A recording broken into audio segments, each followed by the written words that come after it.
Hello, Raj. Welcome to Founders Podcast. Hey Ash, happy to be here. Great stuff. Do you have a favorite quote, something that motivates or inspires you would like to share with our audience? I have a few. I had Hmm. this poster I used to keep in my office that said "Never give up," and just kept saying that, and it was adjacent to this other poster that I had that said "Try again, try again." But I think just have to keep plowing forward. Awesome. Awesome. Straightforward, simple, and effective. Great. So you've been founder, you've already had multiple exits. One of your companies was acquired by Mozilla. Uh, Imagine this. We are in a room full of ambitious founders, right? Early stage builders. No one knows your name, and you've got just few minutes to introduce yourself, not with your title or where you have worked, but with the stories that explains why people should trust what you have to say. How would you begin? I'd probably in a room full of founders, and are they first-time founders? Mostly, yes. Yeah, mostly. I think um, I think often when I talk to first-time founders, I think a lot about beginner's mind. Mhm. Second-time founder, third-time founder is quite different. Um, in some ways, you know too much, and so you put up a lot more guardrails. There's something about being ignorant that's amazing. So I think in an audience like that, I'd be like, "Hey, I've been on this rodeo before. Let me share some tips to help you get fundraising. Let me share some tips to uh, think about exit options because 98% of these are not going to work out." And usually that resonates often with first-time founders because it's angles they just haven't thought about. Hmm. They're kind of going in green. Um, probably the angle I would take. Okay, that sounds interesting. Um, So, should we talk about your last exit, or I must not say exit, the company, Paul? It got acquired by Mozilla. How was the journey? When did you start it? What was the product? What was the pain point you were trying to solve? And how did you like navigate it towards the acquisition and ultimately being at Mozilla?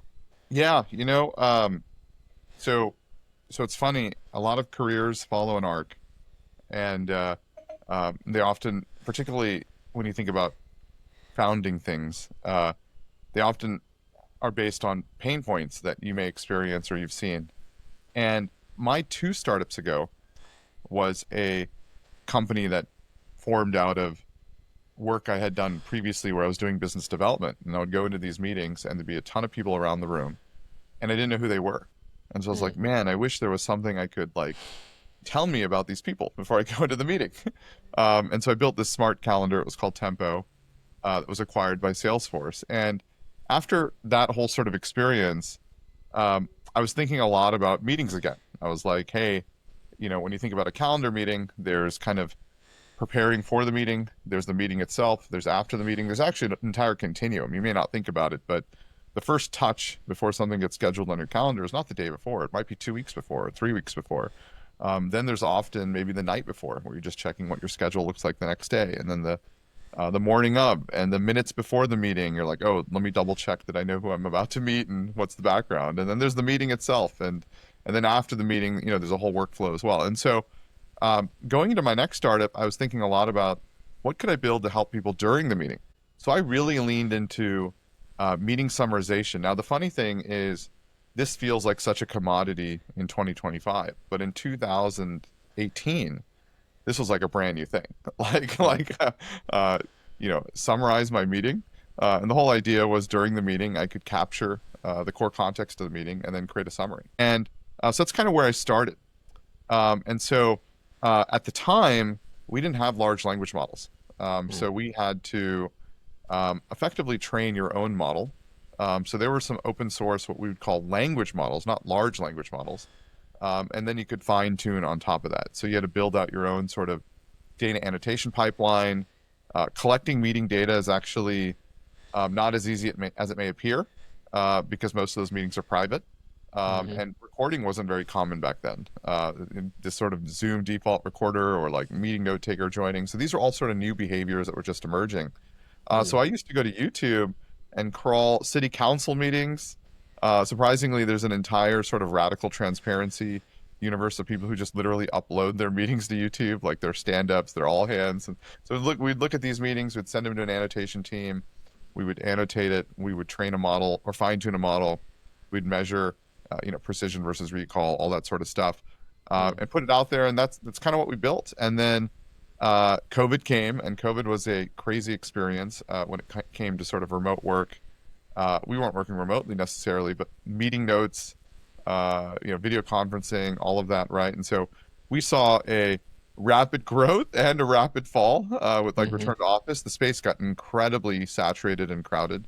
I was, in retrospect, there was probably some decisions I should have probably made that I didn't make, like going into the sales vertical, which turned out to be the evergreen sort of breadwinner here.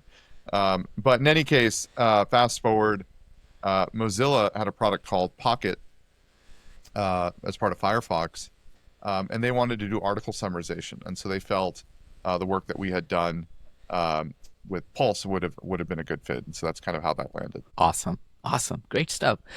And talk to us about that journey, that part of the journey when you were starting up. Everybody wants to understand, like, how do you get your first customer? How do you get your first five customer? What was the tactic strategies you were using there? Yeah, so I have, for me, most of my startups have always been personal pain point. So this is something I want to solve for myself. Excuse me. Bless you. Um, and so uh, usually what I do is my process is I will have some semblance of an idea. And of course, by very nature of being early and being in new green space, um, there's a lot of, you have to have some conviction because uh, by definition, people you're meeting are like, oh, that doesn't sound like a good idea, or that's terrible. Like, who would use this, or whatever, right? And so you have to have some kind of belief, like this is where things are going, Mm. right? And my thesis was uh, meetings needed to be summarized. We made some go-to-market choices that were probably wrong by targeting more internal meetings versus external meetings and things like that. But that was sort of the thesis. Um, so what I do is during that journey, particularly at the early days, I'm talking to a lot of people. Mm. I'm talking to people to get feedback. Now, the natural thing about working on productivity apps is you have a big network of people you can talk to. You know a lot of people who could be consumers or users of this product. And so uh, I use my network and I would ask people, like, how would you use this? What do you think? How does this feel? Each time I have a discussion with anyone, whether it goes with positive feedback or negative feedback, I actually add them to a mailing list. So that's kind of my strategy. Mm. And so usually by the time I get to some semblance of an alpha or some kind of deeper prototype or higher fidelity experience or whatever, I now have a mailing list that maybe has gotten to 100 or 200 people, right? And so I kind of just implicitly use like this build this mailing list. Mm. And then I kind of email that out, like, hey guys, looking for feedback. This is what I built so far. Are you willing to give feedback? I may not blast all 200. I may do it in different cohorts. Mm.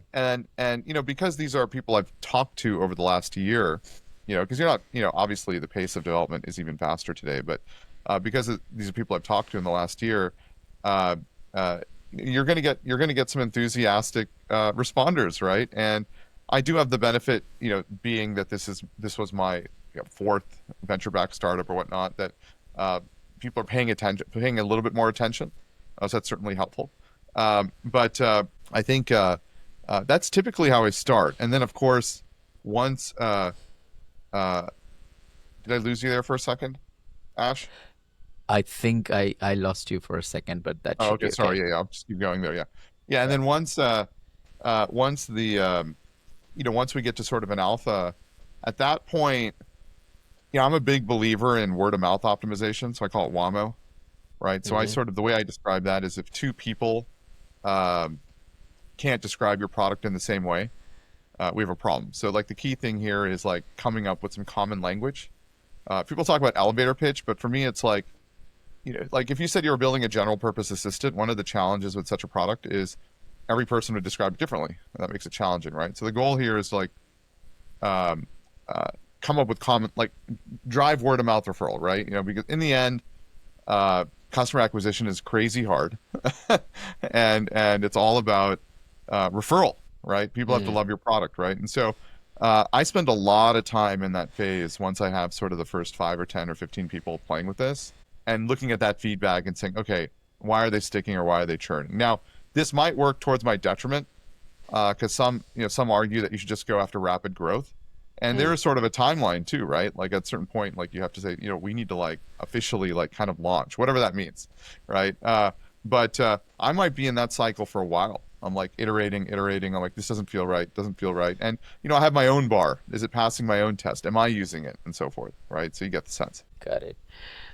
When you started talking with these people who are just fiddling around with the product, testing it, giving you the feedback, were you also thinking about how or what you're going to charge to the customers, like pricing wise, like how much you're going to charge? And were you also talking to people to understand if they're ready to pay for the product while you're gathering the feedback? Hey, Ash. I think I lost you. Raj? Yeah, I think most of Hey, the stuff Ash. I've worked on has been consumer. Um, and so I think a lot about, and maybe to my detriment, I think a lot about how do I achieve like crazy growth. So for me, like success wasn't to Hey, get Ash, are you there? 5,000 paying companies. Success was whether I could get everyone in the world recording their like taking like getting meeting summaries. Like it was like, Mm. can I get like millions and millions thinking Okay, about it hold like on one consumer? And could second. behavior even go wider Yeah, than there's like that? a power Right. And outage Like in a my so, big neighborhood. impact in the world. The yeah, lights and turning I on think, enough? and I think it might be, Uh, reflecting on that. okay, I hold don't on. Let know me if see what that's I can do necessarily the here. right approach. I Give me one probably wouldn't second. suggest that. And this is the funny thing about this stuff. You build Can't hear things, me. and Okay. you do it again, and you do it again, and Okay, 1 second. you make the same mistakes, right? Or you make new mistakes, right? There is things you learn from your previous lives, and there's things that you make new mistakes. And so Mm. I think um, certainly you definitely ask the question like, hey, would you be willing to pay for this or whatnot, right? But I think the challenge I had was we weren't getting like super positive feedback. Mm. Because I was targeting internal meetings. I had this like strong conviction that there's way too many meetings in corporations. That's true. Mm. But uh, uh, and that there's too many people attending these meetings, and that's also true, right? So there's a lot of waste, and we need we need meeting notes, right? And I was looking at recurring meetings and internal, and these are large group meetings and whatnot. And if you do a 2 by 2 quadrant here, which is an exercise I'd like to do a lot, so like you take an idea and you just try to plot it, like what's your x-axis, what's your y-axis, and so forth, right? And so the x-axis here you could think of as like internal meeting versus external meeting, and the y-axis here you could think of as one-on-one meeting versus like one on many or many on many. And we were looking at internal one on many or many on many, right? And Mm. in some ways, the most valuable paying cohort in this 2 by 2 quadrant was external one on one, because external one on one is when it's most inconvenient to take notes yourself. But when you're internal, there's often a dedicated note taker. There's somebody in the meeting who takes Mm. notes. But the thing is, um, when you do startups, you have to have some conviction, right? Now you could jump around, but I've certainly made mistakes in the past where I'm like hopping too much. Like I'm like, this doesn't, like did I hop too early, right? Or Mm. did I pivot too early, right? And so I was staying sort of true to my roots. Like I need to focus on solving internal large group meetings, right? And in some ways that was the wrong bet, right? And so what that meant was the tool that people needed didn't look like the meeting note taking tools that people think of today, right? When they think of meeting note taking tools, they think of these apps that dial into your meetings and they send you meeting notes.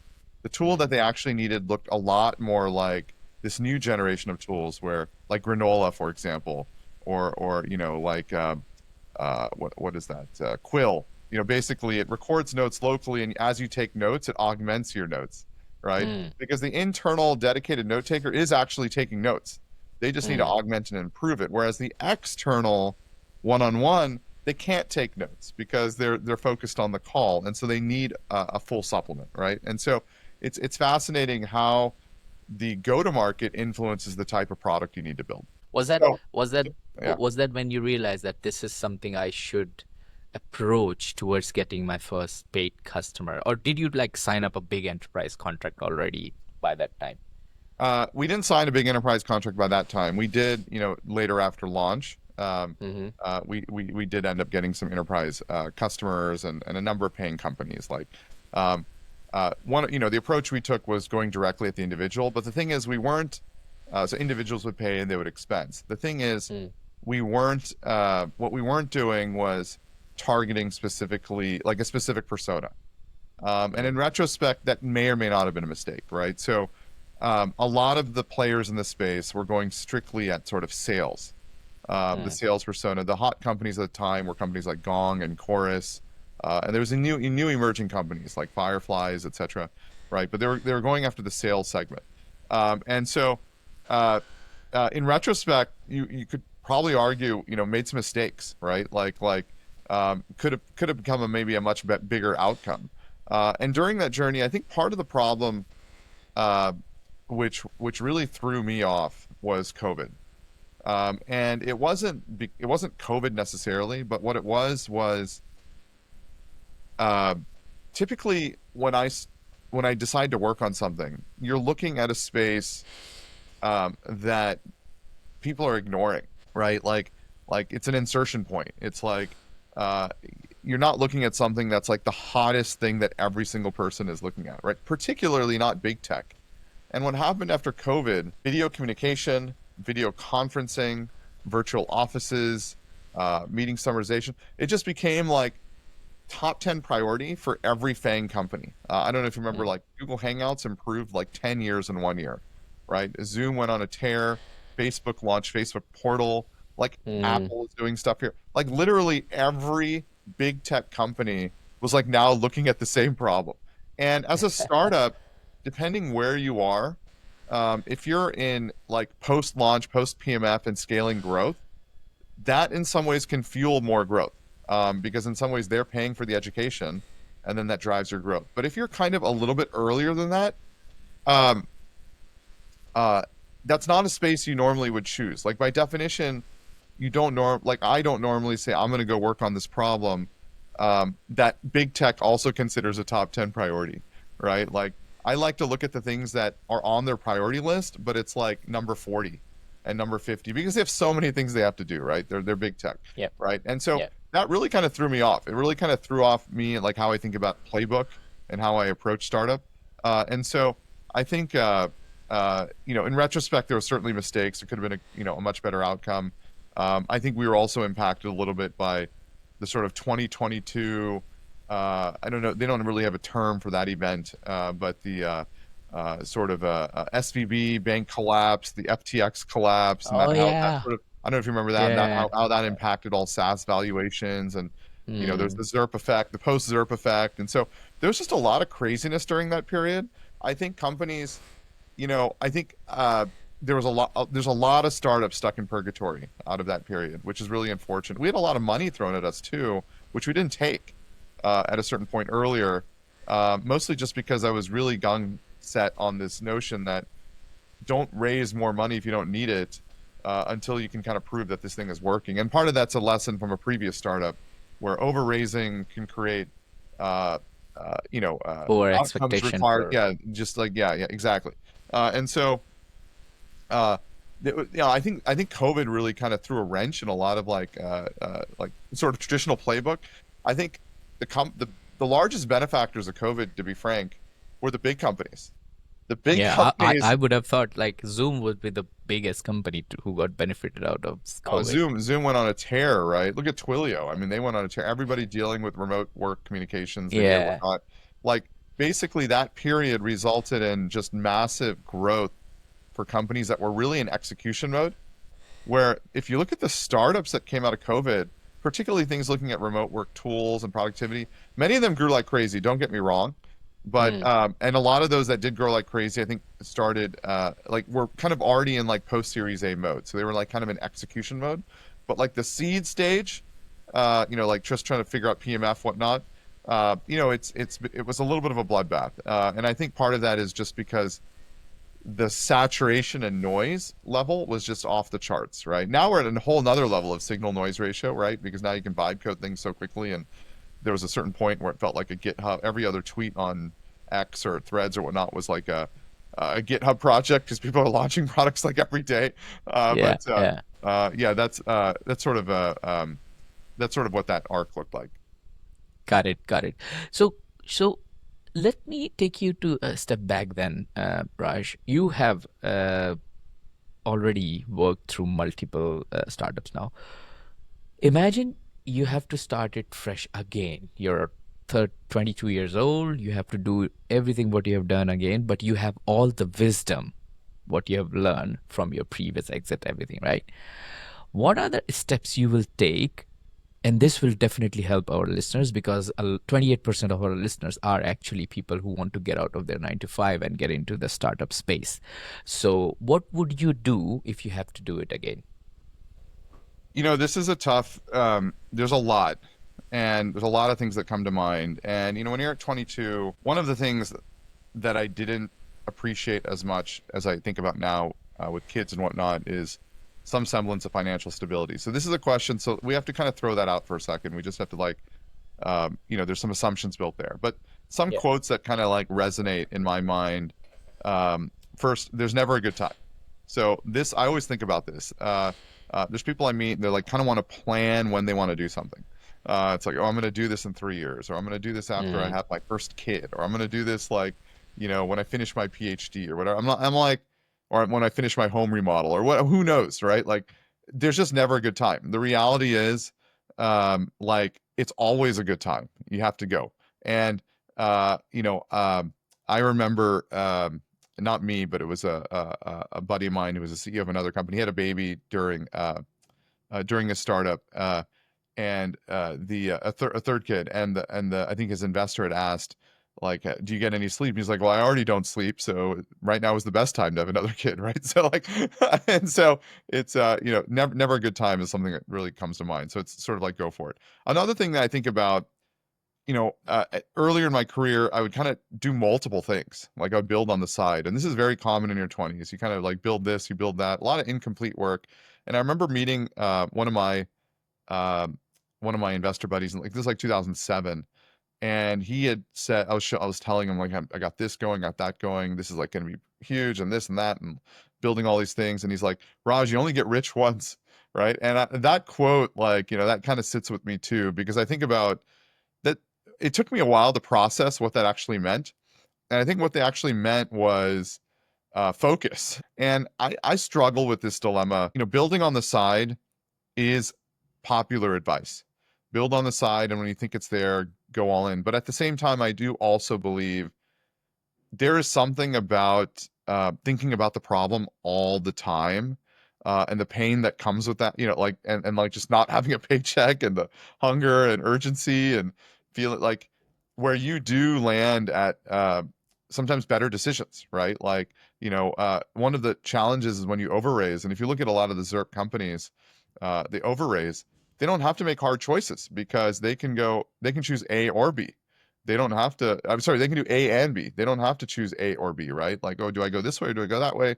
They can just delay the decision. And, that's often, a vicious loop. Like, so I think focus, is something that sort of comes to mind. Ego is a tricky one too. When you said specifically 22-year-old self, right? When I was in my 20s, lots of ego. Like, oh, I could do this, I know it all. I can learn everything. And it's certainly now I'm in my 40s. And so um a much better perspective on life, and kind of can recognize like different levels of maturity in myself. I will say it's a hard thing to shake, because there is something about that invincibility, like I'm going to conquer the world, right? I mean, to come out and make statements like that is insane. But it's also there's something to it's like fascinating. It's like amazing, right? Like, so I look back, I'm like, you know, uh, how is there a way to channel that sort of energy, right? I think another thing, um, I've gotten much better, and this is really a byproduct of having children, is being much smarter about what to work on. And so if I think about my 20s, it was like just grind harder, right? Like work more. I even read a book on how to sleep less. This was in college because I wanted to reduce sleep because I thought I could extract more productivity. Uh, and so, I think about those things, and I chuckle now because I can get as much done in less hours now and be incredibly productive. It doesn't mean I'm not thinking about work all the time, but one of the things is when you're just grinding out work, it doesn't give you opportunity to take a step back. And it's really important when whatever you build on some cadence to take a step back and do like a 10,000-foot view. Like, are we trending the right way? Like, is this the right thing to be doing? Like, does this feel right? Am I going, is this the right plan, the right strategy, whatever? Otherwise, you just focused on execution. And this is something I do even as just a leader or manager, right? Like, not getting so in the weeds, because the natural tendency is you want to stay in the weeds. You don't want to lose your IC chops. It's also cool, but you realize pretty quickly like that doesn't allow you to step back, right? So I think there's ranges of lessons. If I went back, I would say take bigger risk. That's another crazy one if you think about it. In my 20s, I'm fortunate. Like I could live with my parents, for example, right? And so like I didn't have to necessarily worry about like paying tomorrow, buying food or whatnot. And so that afforded more risk, but I was conservative, right? I was a graduate of the dot-com crash, right? And then Mm. during my second, and I had a startup during that period as well. And then during my or not second, but my next my first venture-backed startup in 2007-8, we had the global financial crisis, right? And so like, people who were raised or grew up during that decade are more risk averse because the nature of what you saw in the world and just sort of how that plays out. Obviously, if you grew up in the preceding decade, you have totally different perspective, right? If you're in your Mm. 20s in the 2010s, and so I think there was definitely times where I think about specific startup decisions where I could have certainly made a riskier bet. But I think about that now a lot more because I think of step functions. I think of linear growth as failure. And so if you're not achieving a step function, then something is wrong. And so again, with all the, let's say, I don't want to use the word wisdom because I think that's a little bit of an inflated word, but all the things I've learned today, certainly would apply that in the next startup. But the reality is I'm going to make new and different mistakes because that's just the nature of this. But, I am a big believer if you roll enough bowling balls, eventually you get a strike. Awesome. Great stuff. So I mean, I'm enjoying this conversation so much, but I know that we are limited of time, and we also have to go into our quick fire round. Remember, we have 6 quick fire questions ready for you. Before we go into that, Raj, I want to ask you a selfish question. Um, in our startup community locally in London, we have a lot of people who either have their seed funding from an accelerator program for 10% or something, and they're struggling to gain the traction based on what they have been pushed to because of the VC funding available, right? You have been through the raise and delivering the outcomes. What is your experience in that particular vertical, and what do you suggest to new founders like ourselves? Uh, what's the right time to look for funding? Are these companies within the incubator, are they pre or post Incubator. institutional round? Are they pre or Yeah, post institutional round? I Have they think raised it's money yet? pre. They're pre, yeah. No, all of them are just idea based, and Yeah. they invest into idea, and then You they know, take the share. fundraising throws you the analogy or the term commonly said is once you raise money, you're on the treadmill, like you're running. And the reason is there's a certain expectation of growth. And unfortunately, this is really part of this answer is introspective. Like I think, why are you starting a startup in the first place? Right? Like why are you doing this? And I ask that question because it, people might say like, I want to get rich. Most people won't say that. Maybe they will. I want to be famous, whatever. Who knows, right? Um, but I ask this question because a lot of people do things and make decisions based on what others expect of them, right? And um, and part of it's fear of public failure. There's a whole range of things. Maybe the way you were raised, the families, the cultures, whatnot, right? And I know this sounds like this is off topic, but the reason I'm bringing this up is it's been glamorized for years, like founders. Oh, glamorized, right? That was like the 2000s, like, or not 2000s, not as much, but 2010s. So it's like, oh, you're a founder. And then it was sort of like credibility was raising money. Like if you didn't raise money, you weren't real. Like you were just like whatever, right? Like it wasn't credible, right? And now finally, like 2025, it's in vogue not to raise money. It's amazing, right? And so, it's funny when I think back, even when I started my last startup, right? Part of it was like, did I really want to start this, or people are just expecting me to do number four, right? Like, right? Because I was like almost like left Salesforce, and I was like, okay, I got to figure out my next thing, and I'm like, I didn't have to figure out my next thing. I could have just been comfortable. I was comfortable for 3 years. I just took time off, but I could have also just like gone and taken a job. There was like multiple CEO opportunities that were being sent to my plate, and other awesome roles. But I was like, no, no, no. People expect me to start another company, right? So it's really really kind of interesting. So anyway, so full circle to your question. I think um, I'm in the other camp now. I'm in the camp where it's like, how far can we go without raising money? Because once you raise money, the expectations go climb substantially. And the problem is the venture math is just terrible math. Like as somebody who has invested not directly but in a number of venture funds, I've seen the math, right? It's hard, and I've raised money and I see how the dilution works and how, exit, when liquidity happens after 7 to 10 years and how those distributions pay out and whatnot. And like in the end, like for them to make money, it's like really difficult. Like their companies that just go sideways or grow slow are not where they're making their money, right? So they need to go all in. Like from their perspective, they want 39 of their companies to fail if one of them becomes a unicorn. So it's a totally different way of looking at risk. Whereas for you, it's indentured servitude, right? This is an opportunity cost. You're spending 5, 7 years of your life, and you may end up at a zero. That's a huge cost, especially when you think about wealth and how it's really most wealth is created through compounding wealth, not one-time events, right? It's not playing the lottery. It's playing like a slow and steady game.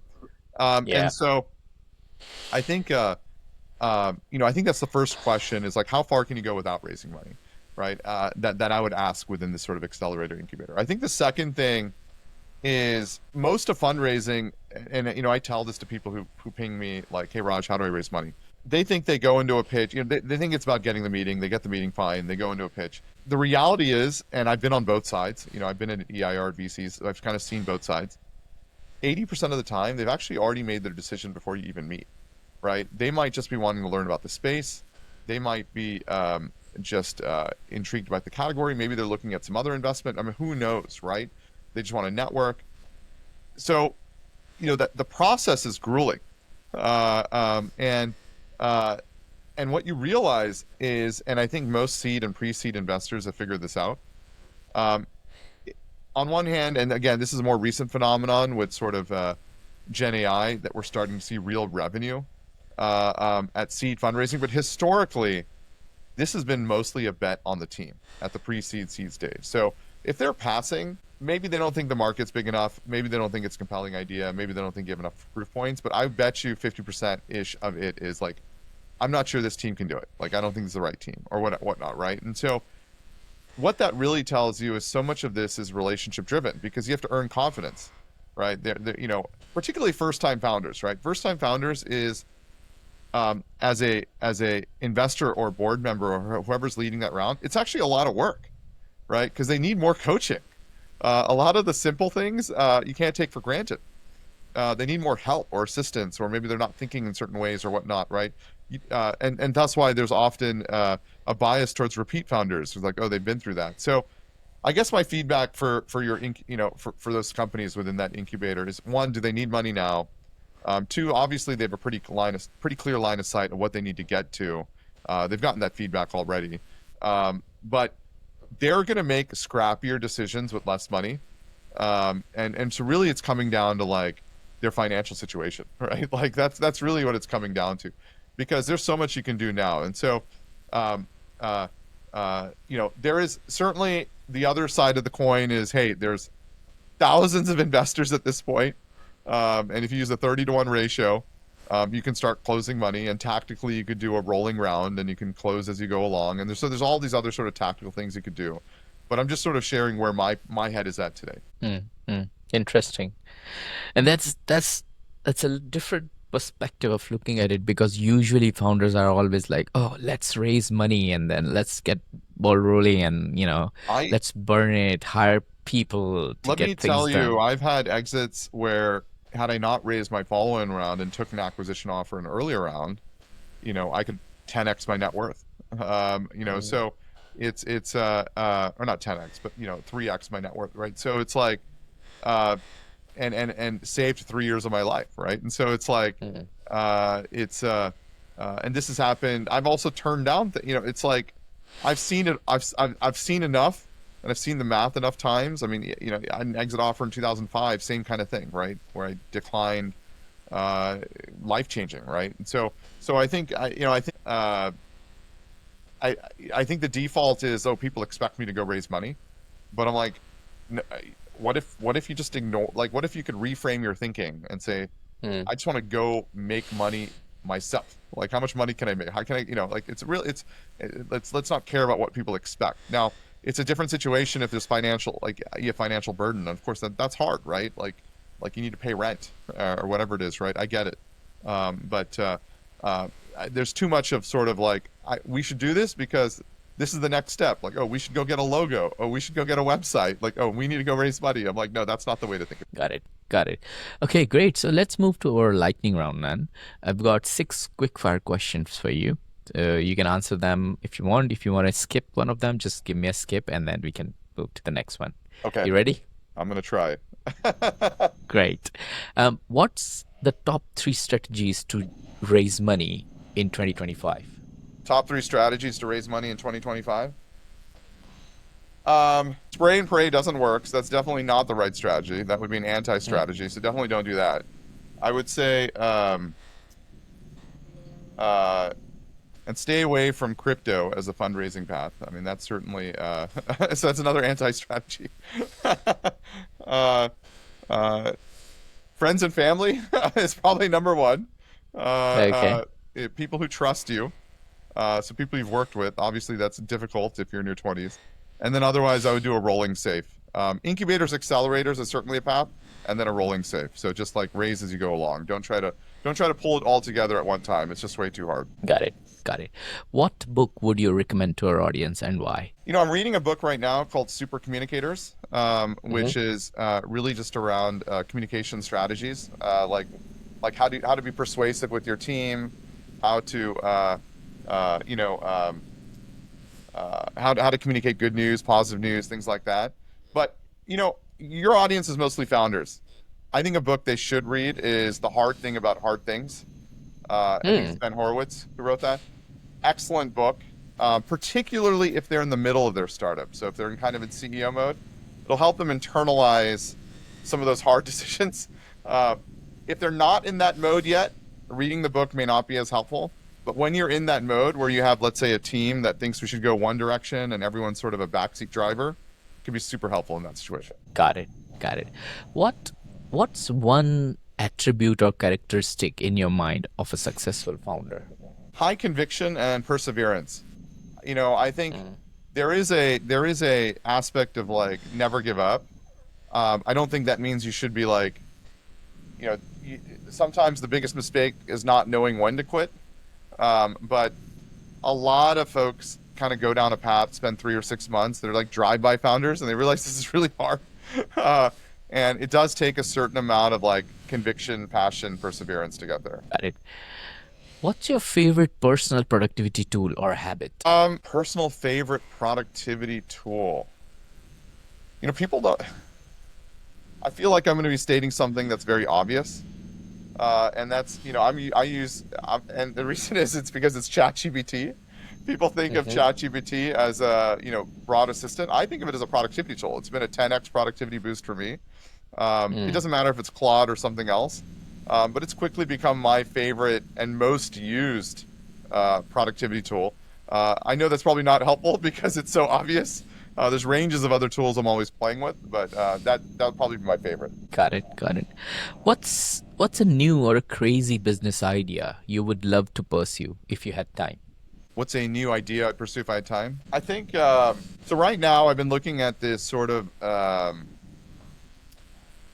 been looking at Vibe and how Vibe is becoming an interface to all creation, right? So think about all the things people create. You think of like Miro and Mural, right? You're creating a digital whiteboard. What would be a Vibe interface to that?